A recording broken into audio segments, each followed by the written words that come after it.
Trump దెబ్బ ఎవరికి పడతలేదు? కెనడా ప్రధాని జస్టిన్ ట్రూడోకు బాగా తాకింది. గవర్నర్ ట్రూడో అంటూ అవమానించాడు. కెనడాను తన దేశం అమెరికాలో 51st కంట్రీగా చేరమని పదే పదే చెప్తున్నాడు. పనామాను బెదిరించాడు. ఆ పనామా కెనాల్ మాకు ఇచ్చేయండి, మీరు చైనాకి ఇస్తున్నారు అన్నాడు. మెక్సికోని తిట్టాడు. మామూలుగా తిట్లే, గల్ఫ్ ఆఫ్ మెక్సికో పేరే మార్చేస్తా అన్నాడు. Mexico is a dangerous place అన్నాడు. సో ఇలా ఎవరిని ఒక్కొక్కరిని అటాక్ చేస్తూ వచ్చాడు. ఎప్పుడు ఎవరిని అటాక్ చేస్తాడో తెలియదు. ఇప్పుడు యూరప్కు ఒక పెద్ద సవాల్గా మారింది how to deal with Trump అని. క్లియర్గా యూరప్ ఇప్పటిదాకా సెకండ్ వరల్డ్ వార్ తర్వాత తమ ఫారిన్ పాలసీని ఒక రకంగా డిఫెన్స్ను మొత్తం అమెరికాకు అవుట్సోర్సింగ్ చేసి పడేసింది. మీకు ఇటీవల కాలంలో కొంత gap, America Trump first presidency అప్పుడు గ్యాప్ వచ్చింది. తర్వాత ఫ్రాన్స్, జర్మనీ లాంటి దేశాలు తమ సొంత సెక్యూరిటీ ఆర్కిటెక్చర్, తమ సొంతంగా తాము డిఫెన్స్ పైన, మిలిటరీ పైన వెచ్చించాలి అని నిర్ణయానికి వచ్చారు. ఈలోగా మీకు రష్యా యుక్రెయిన్ వార్ రావడంతో అనివార్యంగా అమెరికాతో, నాటోలో యూరోపియన్ దేశాలు బిగుసుకుపోయాయి. ఇప్పుడు యూరోపియన్ దేశాలకు టెన్షన్లు మొదలయ్యాయి. మొదటి టెన్షన్, అసలు నాటోలో యూరోపియన్ మెంబర్స్ ఎందుకు డబ్బులు ఖర్చు పెట్టకూడదు రక్షణ పైన, అమెరికా ఎందుకు వీరి భద్రత ఖర్చు పెట్టాలంటూ మొదలుపెట్టాడు. అక్కడితో ఆగలేదు. యూరోపియన్ దేశాలు గనక తమ సెక్యూరిటీ పైన నాటో కంట్రిబ్యూట్ చేయకపోతే నేనే పుటిన్కు చెప్పి వాళ్ళ మీద అటాక్ చేయిస్తా అన్నాడు. అప్పుడన్నా వీళ్ళ బుద్ధి వస్తుంది అన్నాడు. ఇప్పుడు ట్రంప్ ఫస్ట్ టైం ప్రెసిడెంట్ అయినప్పుడే minimum 2% of the GDP defence పైన పెట్టాల్సిందే యూరోపియన్ దేశాలు, నాటో కంట్రిబ్యూట్ చేయాల్సిందే అని పెట్టారు. ట్రంప్ అనడమే కాదు, యూరోపియన్ దేశాలు విన్నాయి కూడా. ఆయన 2016లో 6 కంట్రీస్, నాటోలో ఉన్న 6 కంట్రీస్ మాత్రమే 2% ఆఫ్ దేర్ బడ్జెట్ డిఫెన్స్ పైన పెట్టేవి. ట్రంప్ దిగిపోయే నాటికి నియర్లీ 23 కంట్రీస్ తమ డిఫెన్స్ బడ్జెట్ 2% ఆఫ్ జీడిపి పెంచుకున్నాయి. ఇప్పుడు ట్రంప్ 5% పెట్టమంటున్నాడు. మీ బడ్జెట్లో 5% డిఫెన్స్ పైన ఖర్చు పెట్టాల్సిందే, మేమెందుకు మీ భద్రత చూస్తాం అంటూ మొదలుపెట్టాడు. సో ఇప్పుడు నాటో కంట్రీస్కు నిజంగానే 5% జీడిపి డిఫెన్స్ పైన ఖర్చు పెడితే నాటో ఎందుకు, ఇక అమెరికా ఎందుకు? తమ దేశ భద్రత తామే కాపాడుకుంటాయి కదా. ఇప్పటిదాకా అమెరికాకు తమ ఫారిన్ పాలసీని, డిఫెన్స్ను అవుట్సోర్సింగ్ చేసిందే అందుకు. అమెరికా చూసుకుంటుంది కదా మా రక్షణ అని. కానీ ఇప్పుడు యూరోప్ తలపట్టుకున్నది. ఈ ట్రంప్ ఏం చేస్తాడో తెలియదు. అట్నుంచి పుటిన్ నరుక్కొస్తున్నాడు. పుటిన్ యుక్రెయిన్నే కాదు ఇతర యూరోపియన్ దేశాలను హెచ్చరిస్తున్నాడు. అటు పుటిన్ తరుముతున్నాడు, ఇటు ట్రంప్ తరుముతున్నాడు. సో యూరోపియన్ దేశాలకి ఇప్పుడు తలలు పట్టుకున్నాయి. పుటిన్ తరిమితే, ట్రంప్ తరిమితే మేమేం కావాలి అని. ఏకంగా పుటిన్ సమర్థిస్తూ ట్రంప్ మాట్లాడాడు. అవును, మళ్ళీ నాటో వెళ్ళి ఉక్రెయిన్లో కూర్చుంటామంటే ఎవరికైనా కోపం రాదా అన్నాడు. సో ఇలా ట్రంప్ పుటిన్కు మద్దతు ఇవ్వడం, నాటో పైన ప్రశ్నలు రైజ్ చేయడం, యూరోపియన్ దేశాలు తమ సెక్యూరిటీ తామే చూసుకోవాలి, మీ కర్మ మీరు అనుభవించాల్సిందే, కాకపోతే నేనే పుటిన్ చెప్పి అటాక్ చేయిస్తా, ఇవన్నీ మాట్లాడే వరకు ఇప్పుడు యూరోప్కి అర్థం కావడం లేదు ఏం చేయాలో అనేది. అక్కడితో ఆగుతలేడు. డెన్మార్క్, ఇది కూడా ఒక యూరోపియన్ కంట్రీ, అందులో నాటోలో భాగస్వామ్య దేశం. ఈ డెన్మార్క్ కూడా తమ మొత్తం మిలిటరీ డిఫెన్స్ ఏమీ ఉండదు దీనికి. డెన్మార్క్ సబ్మెరైన్స్ ఉండవు, డెన్మార్క్ ఫైటర్ జెట్లు ఉండవు, డెన్మార్క్ యుద్ధ ట్యాంకులు ఉండవు. నాటోలో సభ్య దేశం కనుక అమెరికా చూసుకుంటుందని నమ్మకం. ఎందుకంటే నాటో ఉన్న ప్రిన్సిపల్ ఏంటంటే ఏదైనా ఒక కంట్రీ పైన, నాటో మెంబర్ నేషన్ పైన మరో దేశం దాడి చేస్తే మిగతా దేశాలన్నీ కూడా తమపై దాడి చేసినట్టుగానే భావిస్తాయి. అంటే ఇప్పుడు డెన్మార్క్ పైన కూడా దాడి చేస్తే అమెరికా, ఫ్రాన్స్, జర్మనీ అందరూ కూడా తమపైన దాడి చేసినట్టుగా భావిస్తాయి. అందుకొరకు డెన్మార్క్ సొంత డిఫెన్స్ పైన ఖర్చు పెట్టలేదు. కానీ ఇప్పుడు కంచె చేయని వేసినట్లుగా ఎవరైతే భద్రత కల్పించాలో వాడే తుపాకీ పెట్టి గురిపెట్టాడు. ఇప్పుడు అమెరికా పైన ఆధారపడి డెన్మార్క్ తన సెక్యూరిటీ మొత్తాన్ని అమెరికాకి అప్పచెప్పింది భద్రతను. ఇప్పుడు అమెరికా వాడు తుపాకీ పెట్టాడు అంటే సెక్యూరిటీ గార్డే మీ పైన కాల్పులు జరుపుతా అన్నట్లు. సో మీరు సెక్యూరిటీ గార్డు పెట్టారు, ఇల్లు జాగ్రత్త, దొంగలు కాకుండా అని. కానీ మీరు వెళ్ళిపోయాక సెక్యూరిటీ గార్డు తాళం పల కొట్టి ఇంటిని దొంగతనం చేస్తే ఎలా ఉంటుంది? సరిగ్గా ఇప్పుడు డెన్మార్క్ పరిస్థితి అదే. అమెరికాకు తన సెక్యూరిటీ మొత్తాన్ని, డిఫెన్స్ మొత్తాన్ని అవుట్సోర్సింగ్ చేసింది డెన్మార్క్. ఇప్పుడు ఆ అమెరికా తుపాకీ పెట్టి ఆ గ్రీన్లాండ్ నీకేదో నాకు ఇచ్చేయి అని మాట్లాడుతున్నాడు. మొదట్లో కూడా ట్రంప్ మొదటిసారి పవర్లోకి వచ్చినప్పుడు ఇలాగే మాట్లాడాడు. 2019లో డెన్మార్క్ నుంచి ట్రంప్ గ్రీన్లాండ్ కోరాడు, కానీ అప్పుడు కొంటానన్నాడు. మీరు అమ్మేయండి, నాకు ఇచ్చేయండి అన్నాడు. మేము కొనుక్కుంటామన్నాడు.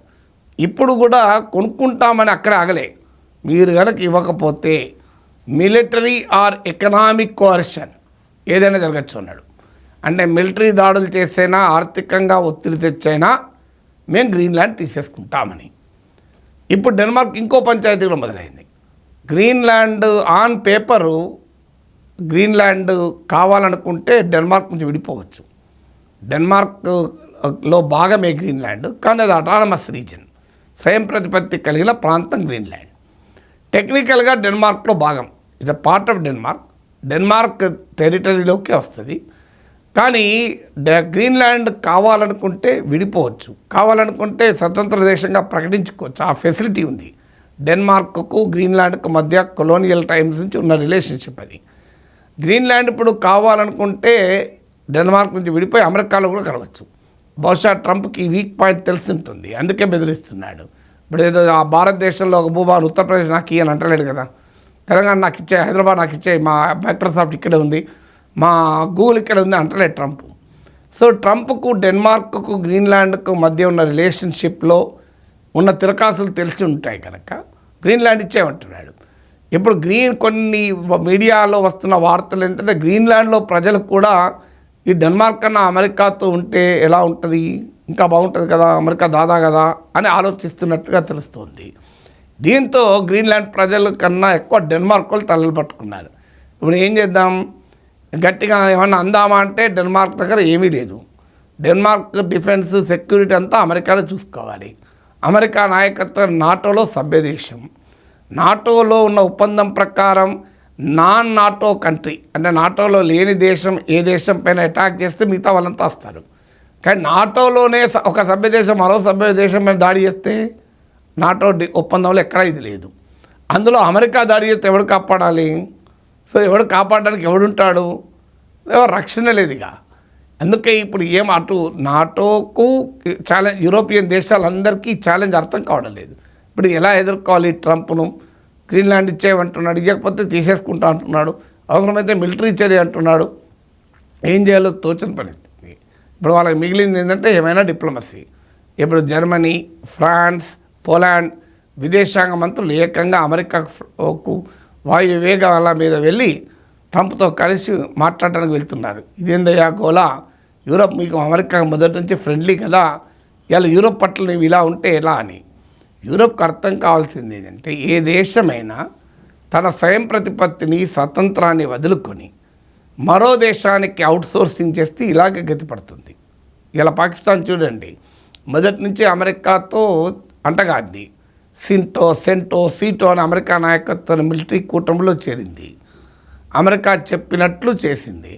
తాలిబాన్లను ప్రోత్సహించమంటే ప్రోత్సహించింది, తాలిబాన్ల పైన యుద్ధం చేయమంటే యుద్ధం చేసింది. ఇప్పుడు పాకిస్తాన్ పైన పరిస్థితి ఏంటి? ఇలా కుక్కలు చెప్పిన విస్తరిగా మారిపోయింది. కానీ భారతదేశం ఇందుకు భిన్నంగా డే 1 నుంచి మనం ఒక స్వతంత్ర దేశంగా, అలీన దేశంగా ఉన్నాం. అమెరికాతో సంబంధాలు ఉన్నాయి, రష్యాతో సంబంధాలు ఉన్నాయి, చైనాతో సంబంధాలు ఉన్నాయి, ప్రపంచంలో అందరి దేశాలతో సంబంధాలు ఉన్నాయి. కానీ యూరోప్ అలా కాదు. తమ ఫారిన్ పాలసీని, తమ సెక్యూరిటీని మొత్తాన్ని అమెరికాకు అప్పచెప్పి కూర్చున్నాయి. ఇప్పుడు ట్రంప్ లాంటి వచ్చాడు, వచ్చి నీకెందుకు నేను అన్నీ కల్పించాలి అంటున్నాడు. నేను దాకా చూసుకుంటా అన్నాడు నేనే. దానివల్ల ఇలా అమెరికా స్థావరాలన్నీ ప్రపంచవ్యాప్తంగా ఉన్నాయి. ఇక్కడ గ్రీన్లాండ్ ఎగ్జాంపుల్ చెప్పాలి. గ్రీన్లాండ్ గురించి అమెరికా మా దేశ భద్రతకి ఇది అవసరం అంటున్నాడు. ఎలా అవసరమో చెప్పడం లేదు. ఎందుకంటే గ్రీన్లాండ్లో ఎక్కడా చైనా స్థావరాలు లేవు, అలాగే డెన్మార్క్కు చైనాకు సంబంధాలే లేవు. మరి గ్రీన్లాండ్ ఎలా అమెరికన్ సెక్యూరిటీకి అవసరమో అర్థం కావడం లేదు. అంటే ఒక రకంగా యూరోప్ను అండర్మైన్ చేస్తున్న ట్రంప్ అనే భయం యూరోపియన్ దేశాల్లో మొదలైంది. ఇక ట్రంప్ పక్కన ఒక పెద్ద మనిషి ఉంటాడు, ఆయన పేరు ఇలాన్ మస్క్. ఆయనైతే బ్రిటన్లో లేబర్ ప్రైమ్ మినిస్టర్ రాజీనామా చేయాలంటున్నాడు. జర్మనీలో జర్మన్ ఛాన్సలర్ను తిడుతున్నాడు. ఆల్టర్నేటివ్ ఫర్ జర్మనీ అనే మరో పార్టీకి ఇలాన్ మస్క్ మద్దతు ఇస్తున్నాడు. బ్రిటన్లో అధికార లేబర్ పార్టీకి వ్యతిరేకంగా రిఫార్మ్ యూకే పార్టీకి మద్దతు ఇస్తున్నాడు. అక్కడ కూడా ఎవరు నాయకత్వం వహించాలి నేనే నిర్ణయిస్తా అంటున్నాడు. సో ఇలా ఫ్రాన్స్లో కూడా ఎన్నికల్లో జోక్యం చేసుకుంటున్న ఇటీవల మాక్రాన్ మాట్లాడుతున్నాడు. ఇలాన్ మస్క్ అంటే ట్రంప్కు చాలా సన్నిహితుడు. ఇప్పుడు అది ట్రంప్ పనా మస్క్ పనా అర్థం కావడం లేదు యూరోపియన్ నేతలకు. ఫ్రాన్స్, యూకే, జర్మనీ ఇలా అనేక దేశాల రాజకీయాల్లో ఇన్వాల్వ్ అవుతున్నాడు Musk. Whether is involving as representative of Trump తెలియదు.